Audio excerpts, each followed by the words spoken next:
السلام علیکم ورحمۃ اللہ وبرکاتہ نحمده ونصلی علی رسولہ الکریم اما بعد۔ آج کا سبق سن لیجئے۔ آج کے سبق کی سرخی ہے نماز سے دوستی کیجئے، پارٹ نمبر 133۔ حضرت حذیفہ ابن یمان رضی اللہ تعالیٰ عنہ فرماتے ہیں کہ ایک رات میں رسول اللہ صلی اللہ علیہ وسلم کے پاس سے گزرا۔ آپ صلی اللہ علیہ وسلم مدینہ منورہ میں مسجد میں نماز پڑھ رہے تھے۔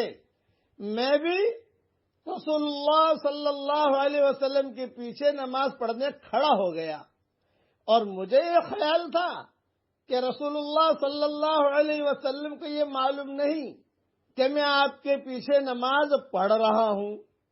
رسول اللہ صلی اللہ علیہ وسلم نے سورہ بقرہ شروع فرمائی۔ میں نے اپنے دل میں کہا کہ 100 آیتوں پر رکوع فرما لیں گے، لیکن جب آپ صلی اللہ علیہ وسلم نے 100 آیتیں پڑھ لی اور رکوع نہ فرمایا تو میں نے سوچا کہ 200 آیتوں پر رکوع فرما لیں گے، مگر 200 آیتوں پر بھی رکوع نہ فرمایا تو مجھے خیال ہوا کہ سورت کے ختم پر رکوع فرما لیں گے۔ سورہ بقرہ 2.5 پارے کی ہے، یہ ذہن میں رکھنا۔ جب رسول اللہ صلی اللہ علیہ وسلم نے سورہ بقرہ پوری مکمل فرما لی تو آپ نے ایک جملہ 3 مرتبہ پڑھا۔ پڑھو میرے ساتھ، اللہم لک الحمد، اللہم لک الحمد، اللہم لک الحمد، اللہم لک الحمد، اللہم لک الحمد، اللہم لک الحمد۔ 3 مرتبہ پڑھا۔ پھر سورہ آل عمران شروع فرما لی تو میں نے خیال کیا کہ اس کے ختم پر تو رکوع فرما ہی لیں گے۔ رسول اللہ صلی اللہ علیہ وسلم نے سورہ آل عمران بھی ختم فرمائی لیکن رکوع نہیں فرمایا، اور 3 مرتبہ پڑھا۔ پڑھیے میرے ساتھ، اللہم لک الحمد، اللہم لک الحمد، اللہم لک الحمد۔ پھر سورہ مائدہ شروع فرما دی۔ میں نے سوچا سورہ مائدہ کے ختم پر رکوع فرما لیں گے، چنانچہ آپ صلی اللہ علیہ وسلم نے سورہ مائدہ کے ختم پر رکوع فرمایا تو میں نے آپ صلی اللہ علیہ وسلم کو رکوع میں سبحان ربی العظیم پڑھتے سنا، اور آپ اپنے ہونٹوں کو ہلا رہے تھے، جس کی وجہ سے میں سمجھا کہ رسول اللہ صلی اللہ علیہ وسلم اس کے ساتھ کچھ اور بھی پڑھ رہے ہیں۔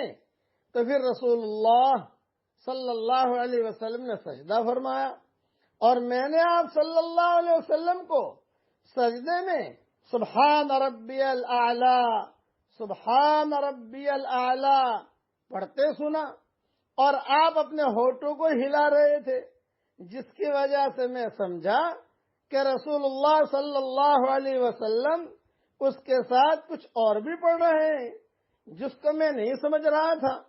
پھر دوسری رکعت میں رسول اللہ صلی اللہ علیہ وسلم نے سورہ انعام شروع فرمائی تو میں تو اتنی دیر کھڑا نہیں رہ سکا، میں تو تھک گیا، تو میں تو رسول اللہ صلی اللہ علیہ وسلم کو نماز پڑھتے ہوئے چھوڑ کر چلا گیا، کیونکہ میں مزید رسول اللہ صلی اللہ علیہ وسلم کے ساتھ نماز پڑھنے کی ہمت نہ کر سکا۔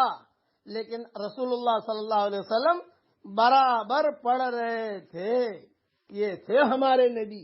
یہ روایت جو میں نے نقل کی ہے مصنف عبد الرزاق میں ہے، اور بھی کتابوں میں ہے، لیکن میں نے صرف ایک کتاب کا حوالہ نقل کر دیا، اس لیے یہ نماز کا اہتمام ہے رسول اللہ صلی اللہ علیہ وسلم کا۔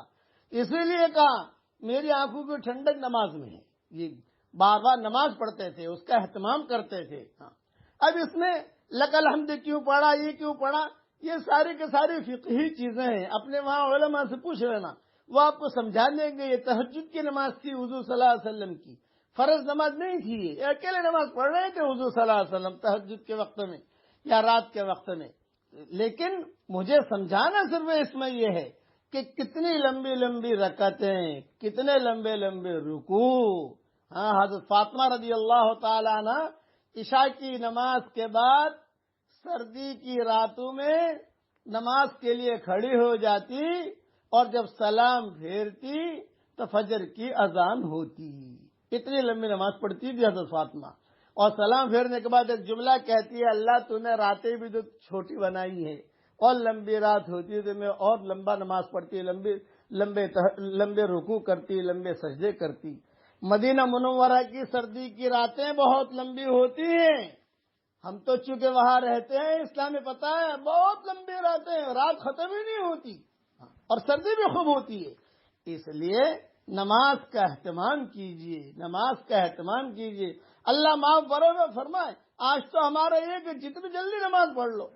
ان آتینا کل کوثر قل واللہ احد، السلام علیکم ورحمۃ اللہ، السلام علیکم ورحمۃ اللہ، ہو گئی نماز. نہیں، اہتمام کیجیے. اللہ ہم سب کو عمل کرنے کی توفیق عطا